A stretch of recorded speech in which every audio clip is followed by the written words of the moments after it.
Great. Well, interestingly, I was going to lead in with a very similar statement around, am I an optimist or a pessimist? Which might give people an idea where I'm headed. But it really has to do with what's in the glass. When people talk about, is it half full or half empty? Are you optimist or pessimist? Well, it depends what's in the glass, I would have to say. So, and I stole that from a great comedian. But I have a kind of a sober view of things these days. I would say I'm a realist, not an optimist or a pessimist. I'm actually a huge optimist. I'm an entrepreneur. You have to be a huge optimist, and I have a complete belief in the benefits energy efficiency can and should bring. I do have some concerns about the path that we're on. I think we need to take a really hard look at reality. I was just listening into an Energy Commission business meeting yesterday, and they were congratulating on the great success of our programs, and I don't see it. I don't understand where I think we need to take a sober look. We have companies, my company, after 7 years and thousands of home retrofits, we made a sober decision based on the numbers that we could not continue investing in this industry, and we are no longer retrofitting homes. This week, it hasn't been fully announced, but Well Home, which is the largest home performance company in the country with well over 17 branches and part of a Fortune 500 company, is pulling out of the market. I don't know any companies that are profitable in this space, period. And in California, there's a study that came out that said that we'd create about 210 jobs with our Recovery Act programs. It was corrected to be 310 jobs for $57.4 million so far deployed in the state of California. We have trained about 1,700 auditors. Right now, there can't be more than 40 full-time auditors in the market when you look at the run rates of these programs, which is about maybe 300 retrofits a month. 400 on the safe side gets you to about 30 to 40 jobs in this sector, and we just signed a contract to train 1,200 more auditors. If we were running at 50,000 retrofits per year, we would need just over 500 auditors in the state. There's just a big disconnect between reality and our great, wonderful plans and visions for great job growth and energy efficiency, and that disconnect means that in the long run, this isn't actually going to work, is the problem. So that's the pessimist side of things. What I can say I'm policy chair of Efficiency First, which is a trade association for primarily retrofitting contractors. We have contractors in every state. We have a very large contingent here in California, and contractors are up in arms. They're leaving the market. The programs are not working for them. We don't feel it's a very hard time being heard. And there's a real disconnect in the reality that we're in a depression in the construction industry, especially in California. These are people making huge investments. I actually think these are not rational investments when you look at actually the economics potentially, but we're actually, at the end of the day, the big loser could very well be the small businesses that are trying to stand up and do this work on the ground. And it's a really unfortunate situation, and people are starting to feel the pinch, and every additional regulation and requirement that makes life harder is starting to come. People are starting to get angry. So why is it not working, right? So the current construct, we have this great thing. We can do energy efficiency in homes, makes people more comfortable, it saves a lot of energy, it has all these value propositions. Recurve, like I said, we've retrofitted thousands of homes. We have lots of extremely happy customers. Mind you, most of them don't really care about the energy savings.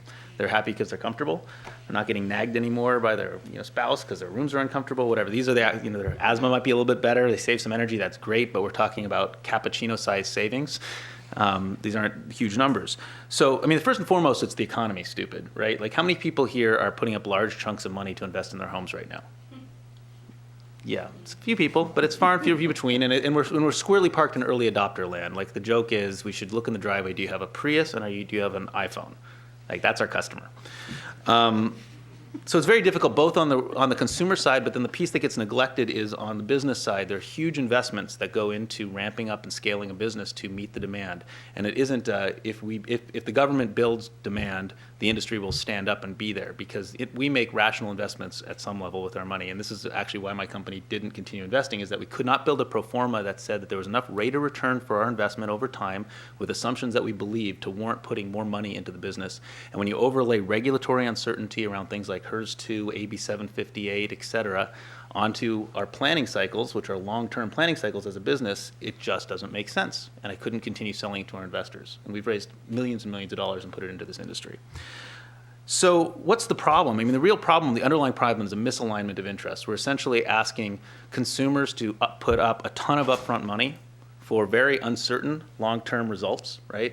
We do an energy model, and we do give people savings calculations. Those are averages. People are going to have wild variations in reality. If we provide financing that actually doesn't defer risk at all, that actually allows people to enter into risk they couldn't otherwise afford, it's not a very rational proposition to the average consumer.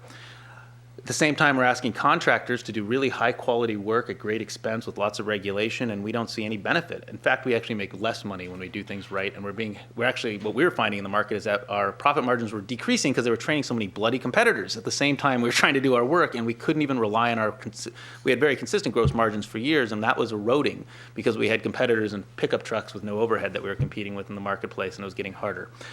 And then you look at what's happening with the utility sector, and they're being asked to essentially make investments in something that's cutting into their base demand. It's not a very rational act on its own. And you look at the financial industry and lending institutions, and there isn't really the data. And when they look close at the way we do our energy modeling, they're going to find that on an individual house basis, the variance in our ability to predict savings means that the wonderful low risk that we talk about doesn't really exist on an individualized basis. And we can't aggregate. We're talking about individual consumers. So we have the system where we are bribing the hell out of homeowners, right? And where we are seeing some demand going on right now, it's because they've doubled down the incentives, which is wholly unsustainable, right? Like literally, they've used Recovery Act money to double the utility incentives, and it starts to work when you get it to $8,000 worth of incentives, right? We're regulating the living crap out of the contractor right now is what it comes down to. It's so expensive to be in this business. The extra overhead, the training, the reporting, all of these things add tremendous expense to the actual business model, which is very difficult to begin with to do right. Then we're basically, and then we're taking the utilities and essentially we're forcing them with renewable energy portfolio standards and with decoupling bribes more or less to invest, and then we're underwriting risk to the lenders or others they won't come into the market. The sum of all those things is that we have this extraordinarily expensive system because we're basically trying to compel every major stakeholder to do something against their fundamental best interests. And when you look at the size of this market, right, in California, if you look at the CPUC long-term strategic plan, to hit those numbers, we're talking about somewhere around $150 to $200 billion to get to 40% in the residential, in just the residential in the residential marketplace to reach those numbers, based on the kind of dollars that it costs to retrofit homes. So this is a huge amount of money, and this money has to be primarily private capital. We can't do $200 billion with a B dollars of investment infrastructure through ratepayer funds, through government funds. That money doesn't exist. I mean, we're talking this has to be private sector capital. It has to at least transition to private sector capital, or we run out of money well before we hit our goals. So that's kind of the overarching bit. We have to figure out how to engage private capital. Now, the interesting thing is that there's kind of this is a really black and white way to look at the world, and I'm actually in the gray, right? But to make it simple, there's kind of two fundamental approaches going on to how we approach this from a policy standpoint. There is this approach that says, well, it worked in new construction. We're going to create a label. It's going to be based on code. We're going to control that label. We're going to force people, whenever we can, over time, to put that label on their house. And then we're going to turn the knob and make them invest in retrofitting their homes. We're going to regulate. We're going to use codes. Worked in new construction in 2004. Mind you, we had 30-year mortgages with 3.5% interest rates, a highly profitable business with a lot of price elasticity, et cetera, in a booming economy, and it worked. Now we're trying to apply that into the residential retrofitting industry, again, which just in California ends up being, we're talking about well over $100 billion of consumer spending, and essentially applying it as a tax on consumers when it comes down to it, the very people who are in their homes underwater right now, the mortgages. And that's one approach. The other approach on the other extreme is this idea that we do have this wonderful resource that we can tap, but we need to align interests. So can we actually get to the place where we can predict accurately the savings that we're going to create, at least if not on an individual house, but on a pool of homes, and actually tie that to actual bill savings? Can we monetize those savings in a forward capacity market, or potentially through decoupling, which is less efficient with utilities? Can we prove the correlation between actual saved energy and lower risk on lending? And can we take the risk off of the consumer? And that's the important piece from driving demand. And that's what we're seeing is working. When we talk about the solar industry is actually working now, is that 47% of all solar installs in California were done with either a solar lease or a power purchase agreement last year. And that's the sector that's exploding. And it's different than finance in the way that we think about it with residential, because we're not asking consumers to finance a project and incur all the risk. Are they actually going to get their 20% savings? Are they going to be the people that get 10% and their neighbors get 30%, right? Do they have to actually sign on the dotted line? Are they going to have to up front and take all that long-term risk? Instead, in this model, what's working in the power purchasing agreement model, if you look at like a Sunrun or a Sungevity, which does a lease, what they're doing is actually the private markets are coming in. So Energy Upgrade California is great. It's about a $280 million program. Solar City raised $280 million a few months ago from Google, just their one company, and they just signed a deal, I don't know if anyone saw it today, an enormous deal, based on a power purchase agreement with the military to retrofit hundreds of thousands of homes.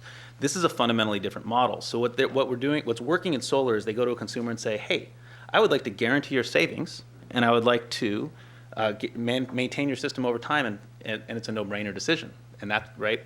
And then what's actually interesting is that it's not the government setting these high standards and rules for contractors anymore. It's actually industry. So SunPower, which is the leading solar installer in California, maybe not anymore as of today's deal with Solar City, but the last year they've been booming. They regulate their contractors because they are actually taking responsibility for the savings, or for actually in that case, the generation coming out of the systems that they're installing, and they have a responsibility to the capital market. So they do 100% quality assurance, and they have higher standards than the California Solar Initiative ever asked for. But it's so valuable, the contractors have to play. So now the contractors are in the value chain, right? They're not outside of it. They're actually being held responsible for the results. And this package of public policy and tax incentive, which is part of it, obviously, because solar is more expensive, with the certainty around their ability to produce, is actually allowing billions of dollars of private capital to go into project finance in the solar arena, and that's what's driving that market forward. And I think we can do the same thing in residential energy efficiency, especially around heating and cooling. We can go in and we can give people a comfort guarantee with an amount of energy consumption for heating and cooling tied to an IP thermostat. We can take the risk off the consumers. We can and we can actually build a similar model that will realign the industry in a much more efficient way, that becomes capitally efficient over time in a way that attracts capital and aligns interests so that you're not, again, having to bribe everybody to play. And this is something that we should be looking at as a long-term policy objective. My concern actually in California is that we're running in the other direction. We're not listening to industry. We go to these. We sent a letter to the CEC yesterday, and we had contractors talking about how they're not making ends meet, and you're adding and we get nowhere, right? And California really concerns me as someone who's been an investor and been a part of this industry, is that we're moving in a direction away from markets towards a regulatory construct, and I don't see how the numbers work over time. So but my positive message, I want to make sure, the glass half full part of this is that I believe that there is such promise in residential energy efficiency that we can follow the lead of solar and and also some efficient financing that's occurring on the similar lines in commercial energy efficiency, and really understand how this has to be market driven over time, and understand the drivers that bring private capital to the table and make this work. So, thank you.